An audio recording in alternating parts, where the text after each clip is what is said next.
Hello and welcome to Canon Coffee Espresso Machines. Today we're testing this beautiful Expobar espresso machine. There's no drip tray, so it's a little tricky here.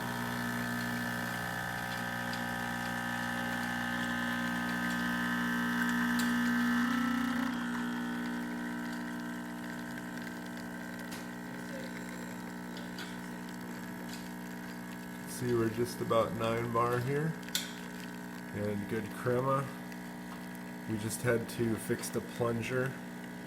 It was stuck inside the pump, and so it wasn't pumping properly.